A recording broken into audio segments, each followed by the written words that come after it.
여러분, 해외 온라인 비즈니스 사례를 통해 인생을 바꿀 기회를 찾고 계신가요? 보통 멤버십 사이트를 시작하려면 어마어마한 잠재 고객과 방대한 콘텐츠가 필요하다고 생각하시잖아요.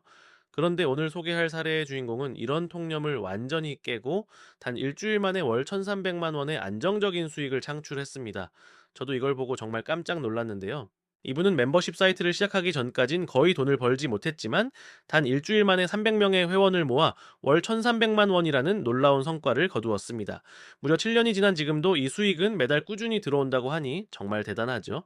작은 잠재 고객으로도 충분히 큰 성공을 거둘 수 있다는 것을 몸소 보여준 사례인데요. 그럼 과연 몇 명의 회원이 있어야 멤버십 사이트가 성공적으로 운영될 수 있을까요? 너무 적으면 오히려 운영에 큰 부담을 안겨줄 수 있거든요. 고작 3명의 회원을 위해 매달 새로운 콘텐츠를 제공하는 것은 시간 대비 효율이 매우 낮아 결국 사이트를 폐쇄할 수밖에 없게 됩니다. 결국 낮은 수익을 위해 너무 많은 시간을 묶어두게 되면 다른 중요한 프로젝트에 집중할 수도 없게 되죠.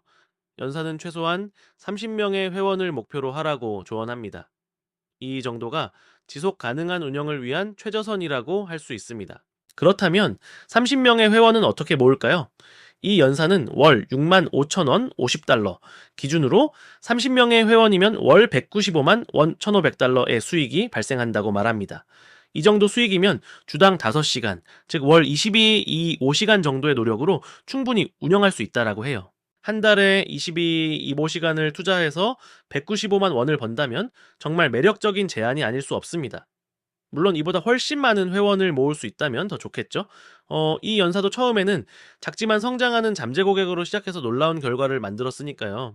이 연사 본인의 경험에 비추어 보면 멤버십 사이트를 런칭할 때 300명의 런치 리스트를 확보했습니다. 그리고 놀랍게도 이 런치 리스트에서 정확히 300명의 회원이 가입하는 대박을 터뜨렸다라고 합니다. 이건 정말 드문 경우라고 할 수 있어요. 이 300명의 회원이 월 22,900원, 33달러씩 지불하여 결과적으로 월 1,300만 원, 1만 달러의 반복 수익을 얻게 된 겁니다. 이 사례를 보면은 잠재 고객이 작다고 해서 절대 포기할 필요가 없다는 것을 알 수 있습니다. 작은 규모로도 충분히 큰 성과를 낼 수 있거든요. 그럼 현실적으로 30명의 회원을 확보하기 위해선 몇 명의 잠재 고객을 모아야 할까요? 자, 연사는 일반적으로 런치 리스트에서 약 10%의 전환율을 기대하라고 조언합니다. 따라서 30명의 회원이 목표라면 최소 300명 정도의 런치 리스트를 구축하는 것이 중요합니다. 만약 50명의 회원을 원한다면 500명의 런치 리스트를 확보해야 한다는 계산이 나오겠죠?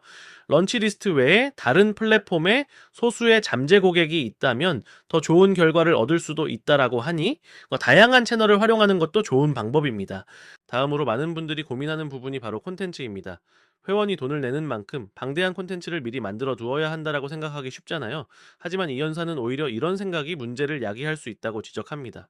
실제로 방대한 콘텐츠 라이브러리는 회원들에게 압도감을 줄 수 있어요. 어디서부터 시작해야 할지 모르게 만들고 결국 집중력을 잃게 만들어 실제적인 결과를 얻지 못하게 할 수 있습니다. 이 점이 회원 유지율에 치명적이거든요.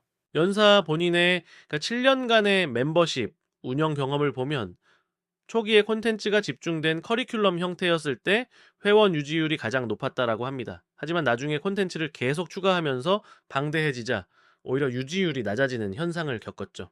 여기서 우리가 얻을 수 있는 교훈은 멤버십 사이트를 시작할 때 방대한 콘텐츠 라이브러리를 미리 구축할 필요가 없다는 것입니다. 딱 첫 한 달을 행복하게 보낼 수 있을 만큼의 콘텐츠만 준비해도 충분하다고 해요. 중요한 건 기대치 설정입니다. 만약 회원들이 넷플릭스처럼 방대한 콘텐츠를 기대했는데 몇 개의 모듈만 있다면 실망하고 떠나겠죠. 하지만 처음부터 프로그램이 점진적으로 제공될 것임을 명확히 알려준다면 다릅니다. 예를 들어 첫 달에는 3개의 핵심 모듈에 즉시 접속할 수 있고 매달 그룹 코칭 세션이 제공됩니다와 같이 구체적으로 설명하는 거죠. 이렇게 올바른 기대치를 설정하면 초기 몇 개의 모듈만으로도 회원들을 충분히 만족시킬 수 있습니다. 결론적으로 멤버십 사이트 성공의 핵심은 바로 기대치를 정확하게 설정하고 양질의 콘텐츠를 꾸준히 제공하는 것입니다. 초반에 너무 많은 것을 보여주려 하기보다 단계별로 가치를 전달하는 데 집중해야 합니다. 오늘 이야기에서 얻을 수 있는 가장 큰 교훈은 바로 이거예요. 자, 멤버십 사이트는 소규모 잠재 고객으로도 충분하고 콘텐츠는 오히려 적을수록 좋다는 거죠.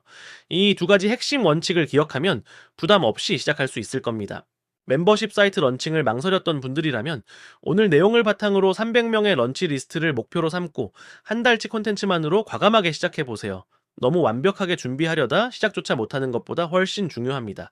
이 연사의 사례처럼 여러분도 충분히 인생을 바꿀 수 있는 월 1,300만 원의 안정적인 수익을 만들 수 있습니다.